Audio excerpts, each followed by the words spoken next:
This video is sponsored by AliExpress. The Switch 2 has been released, and if you're anything like me and you didn't get one, you might be experiencing a bit of FOMO. Now maybe you held out on the Switch 2 because it's just too expensive or the games available at launch just aren't doing it for you. Well, thankfully we have some alternative devices out there, like the Retroid Pocket 5. You don't need a Switch 2? I don't need a Switch 2. There are plenty of games out there that we could play on something like the Retroid Pocket 5. I mean, why drop $500 just to play the new Mario Kart when you could drop less than $300 to play Mario Kart Double Dash and whatever else you want to play that this thing can run, which is quite a bit actually. You've got games ranging all the way from like Atari to NES, Game Boy, Super Nintendo, Dreamcast, N64, GameCube, Wii U, and Switch. This thing even emulates some Switch, yes. Now full disclosure, this was sent to me by AliExpress for review, or right now you can get this for around $257. That is with free shipping, but also from June 16th through the 25th, AliExpress is having their summer sale where you can get up to 80% off site-wide. There is also a bit more of an incentive if you purchase through my link, but we'll get to that in just a moment. I do want to make it clear that a portion of this video is sponsored by AliExpress, but not the product review itself. They did send this to me for review, but I had this thing in hand before they even approached me about the sponsorship. And in fact, you don't even need to buy this thing in order to take place in the offer they've got going on, but I'll get more into that a little bit later in the video. For now, let's get into the Retroid Pocket 5. First impressions ultimately were very positive. Not only does this have the nicest unboxing experience I've encountered with one of these handhelds, but the device itself just feels premium. I know all these other handhelds I've reviewed are technically consoles, but this is the first time one of these has felt to me like an actual standalone console. It's kind of hard to describe without getting your hands on it and experiencing it for yourself, but this doesn't feel like another retro emulator. This feels like it is the Retroid Pocket 5, even if the games are all emulated or Android games. It's got a 5.5-inch 1080p OLED display, a Snapdragon 865 processor, 8GB of LPDDR4X RAM, and a 5000 mAh battery. It does come in 4 color options. I opted for the white because I just prefer it over the others, and I think it looks really clean and sleek. I was tempted to get the GameCube version, but I kind of just didn't like how toyish it looked. It would have looked better in a thumbnail, but I ultimately decided to go for the white. I'm a little concerned with it getting a little grody on the back and on the thumbsticks, but time will tell. On the right side, you've got your face buttons, your start button, back button, and a thumbstick here.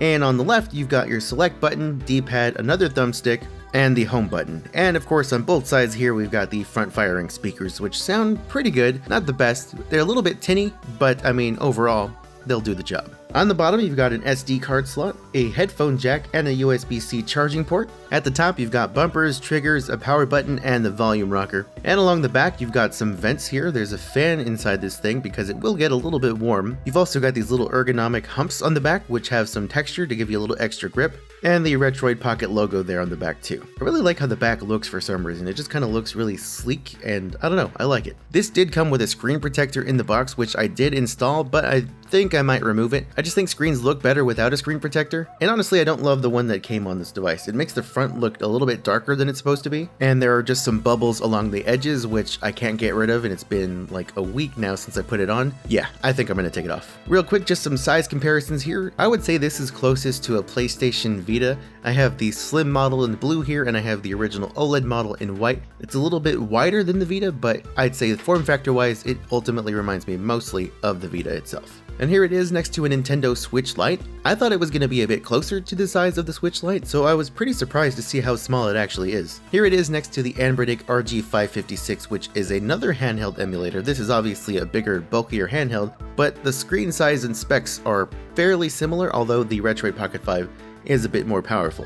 And here it is next to a Steam Deck in case you're curious about that. When you start up the device for the first time, it'll have you do a little bit of a setup and choose which emulators you want to install so that it can add them all for you. It's pretty convenient, and I did use a few of these, but for a couple of them, I chose to download the apps myself just so I could make sure I have the most up-to-date versions. For the sake of this review, I am testing out Retroid's stock game launcher. I usually use Daigisho on Android. It's cool, but it also a little bit of a pain to set up sometimes. And you know what? I'll be honest, this launcher is kinda hideous. There's something about the colors and the art that represents each system. It's just not doing it for me, but I mean, it is functional. This is the first handheld I've reviewed that did not have any games on it at all. I installed all the ROMs you're going to be seeing in this video. It also didn't include a micro SD card, but that's totally fine. I would rather just get my own brand name one instead. I haven't done that yet because I'm going to want a pretty big card for this thing and I just don't feel like dropping the money. Personally, the 120 gigs of built-in storage are just fine for the sake of making this video. I literally just loaded a bunch of ROMs from my PC onto Google Drive and then logged in directly on the Retroid and downloaded them. I created the appropriate ROMs and BIOS folders in the Files app and did everything on device using the touchscreen. Time consuming, but once it's done, and you never have to worry about it again unless you want to add more games. One advantage I think Android emulators like this have over a Linux device is that you have a browser built in that you're able to go in and look for the ROMs that you need, whereas with other handhelds that are more budget friendly, you need a PC to be able to add any games. And that's just not possible for everyone, but luckily, it is a bit easier here. More time consuming than if you just do it on a PC, but I mean, you have the options. Of course, I can't tell you where to get these things, but that's just something to consider if maybe you're on the fence about buying this thing because it doesn't have any games out of the box. Once you have your ROMs in their designated folders, you do have to point the launcher at which emulator apps you want to use, as well as which folders you want to use for the ROMs for each system. Now this could be user error, and knowing me, maybe it is, but I do find it odd that for some systems, the launcher will just open the emulator app and have me launch a game from there. Come to think of it, I think PS2 is actually the only one. When I select a PS2 game in the Retroid launcher, it just opens Aether's X2 and I just have to pick a game from there. It's a little annoying just because it kind of breaks the user experience a bit, but it's not a big deal. What's a little more annoying is sometimes the box art is just completely wrong. For some reason, some Super Nintendo and Game Boy games just use magazine ads instead of the actual box art, or other times it just won't find the box art at all. You can manually add box art if you want by just finding it online, saving it, and then assigning it in the system. You do have to get the title formatting correct for some games in order for the box art to be located. Games with titles that start with the word "the", like The Legend of Zelda, have to be formatted as such and not something like Legend of Zelda, the. And in the end, I decided I kinda hate Retroid's launcher, and instead I finally gave a shot to the Android version of Emulation Station, and I mean, look at how much better this looks, especially on this screen. And overall, it's just easier to use and less confusing to navigate. You do have to pitch $5 to their Patreon in order to get the file for this thing, but it's not a recurring subscription, you just gotta pay the $5 once and it's yours forever. And if you don't want to drop the $5, Daijisho is also great and it's totally free on the Play Store. Now the controls on this feel really good. I mean, the D-pad works great, the buttons and triggers all feel responsive. The bumpers are slightly clicky, everything else is very tactile, and it just feels good.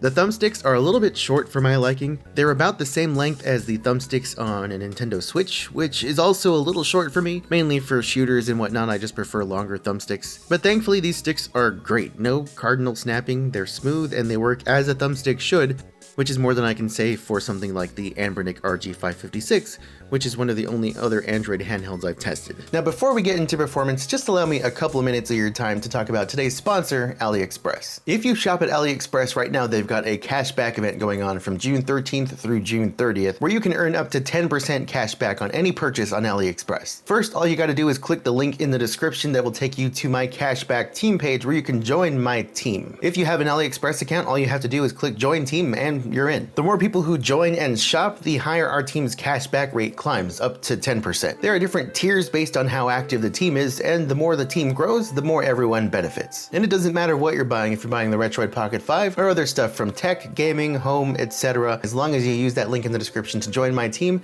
you're gonna earn some cashback benefits on your purchases at AliExpress. Now again, this is running only June 13th through June 30th, so it's already going on, so make sure you get on that as soon as you can, so we can all benefit a little bit and get a little bit of cash back. Doesn't that sound great? I think that sounds great. So if you want in, just search cashback on AliExpress or use my link in the description to join my team, and be sure to tell your friends as well. Again, the more people join, the better it is for all of us. So tell your friends, tell your grandma. Your grandma really wants to know. You think your grandma doesn't want cash back? I think your grandma wants cash back. Personally, if my grandma was alive, she would want some cash back. So do it for my grandma. And that's it, an easy way to get a little cash back on things you're already buying. Thank you to AliExpress. Now let's get back to the video. Now going back to the RP5, this 5.5-inch screen is absolutely incredible. Again, it's a 1080p OLED display, and it's honestly probably one of the best things about this already impressive handheld. The deep blacks from the OLED display really make colors pop in-game, and it just looks great. This camera is not going to do it justice. It's really something you have to see in person to appreciate, but it just looks really good. And with widescreen hacks for some games plus the ability to increase game resolution in Dolphin and Aether's X2, some games are going to look like remasters, and it just kind of adds a whole new experience to some of those classics. I was pleasantly surprised to see how well this thing handles GameCube at 3 times resolution. It's able to maintain 60 FPS in games like Super Monkey Ball and this generic kart racer. Races pretty much sat nicely at 60. Wind Waker did have a bit of stuttering at 3 times resolution for just a few moments in the opening cutscenes, but for the most part it sat at the capped 30 FPS. PS2 also ran great. I was surprised that Burnout 3 ran pretty much flawlessly without me having to change any settings whatsoever. And even at 2x resolution, it still ran at a pretty consistent 60 FPS. I do find it kind of funny that both SmackDown Here Comes the Pain for PS2 and Day of Reckoning 2 for the GameCube stutter during some of the wrestlers' entrances, even at 1 times resolution, but the gameplay has been totally smooth, even at higher resolutions. 3DS is where I finally started to run into some problems. Kirby Planet Robobot was constantly stuttering. Luckily, this miscellaneous creature collector game seems to be okay. But then I learned about a 3DS emulator called Azahar. I downloaded that, followed some guides to get it running, and now 3DS works great, even at 4 times resolution. The RP5 does have performance options if you swipe down from the top of the screen. Just keep in mind that this will drain the battery a bit faster. It also has fan controls because this device can get warm. I mean, you are playing some pretty high-end systems on this thing, but luckily the fan is very quiet and I felt like I only needed it when I was really pushing the system.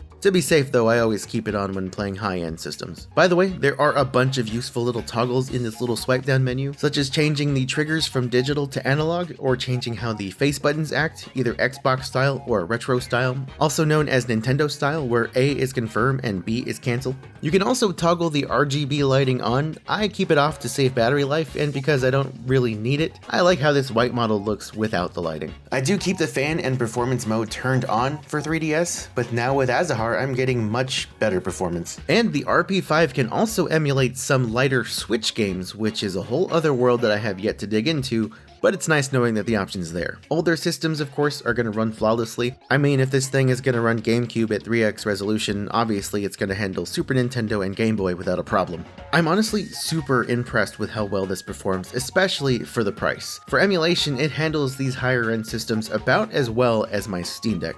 Now don't get it twisted, I'm not saying it's as powerful as a Steam Deck.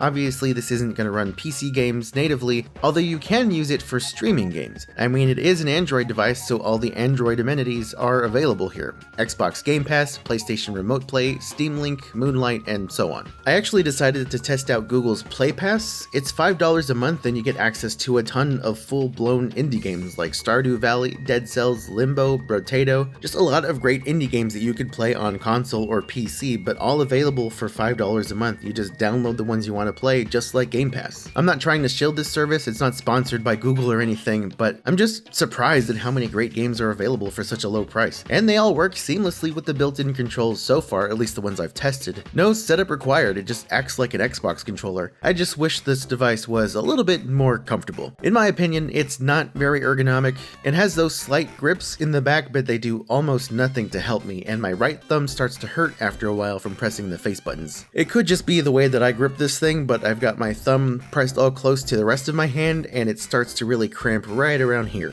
I mean, my Switch Lite with this minimal grip case is more comfortable even without ergonomic handles. The Switch Lite by itself is just a little bit too thin for me, but with this case it makes it just the right thickness for casual games without adding a lot of bulk. I'm definitely gonna have to grab one of the grips they sell for this thing. I much prefer the RG556 as far as ergonomics. That thing is still one of the most comfortable handhelds I have ever used, but it is a lot bulkier than this. It kind of almost makes me wish the back were completely flat or that the whole device was just a bit thicker. Again, this is similar in shape and size to the PlayStation Vita, and as much as I love the Vita, I actually wrote PETA in my script. I do love a good PETA. But as much as I love the Vita, it was never the most comfortable handheld. But I feel like the face buttons on the RP5 are just ever so slightly closer to the edge, which is what's making it a little bit uncomfortable for me. It's also a little awkward that the D-pad is at the top and the left thumbstick is at the bottom. When you have a device this powerful and therefore this expensive, it's most likely because you probably want to play high-end systems like GameCube and PS2. And those systems mainly use thumbsticks for all your movement, so it kinda doesn't make sense to me why the thumbstick is at the bottom. But it's not so bad. I mean, it's still perfectly usable, and given my issue with the face buttons, I almost wonder if I would actually like it less if the thumbstick was on top. Still, it's just a little bit of an odd choice. Battery life has been pretty great so far. I only really end up charging this thing every couple of days. Now, I'm not playing for hours at a time, but I have been testing this quite a bit in my time with it, and I have been mostly playing higher end systems, mostly GameCube honestly. And I find that after I've played for about an hour or so, it only drains maybe around 10% or less. Now, I am playing at 3 times resolution, and I do have the performance mode off, but the fan on. I also have the RGB lighting off. I really don't play handhelds for long periods of time as much as I love them, so I couldn't really tell you exactly how long the battery is going to last before it hits 0%, but my impressions overall suggest that this is probably going to last for over 5 hours, maybe over 6 or 7 hours, depending on what games you're playing. So, is the Retroid Pocket 5 going to help with that Switch 2 FOMO?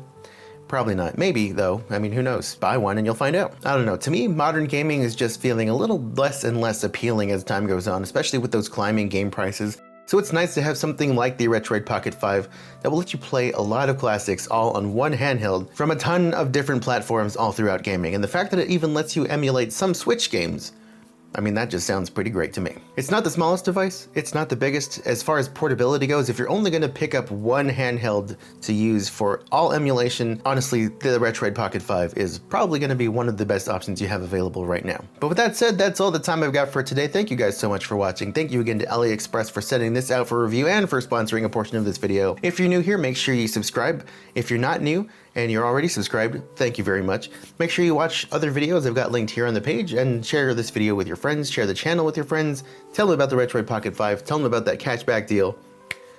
I gotta go, I'm out of here. Thank you guys.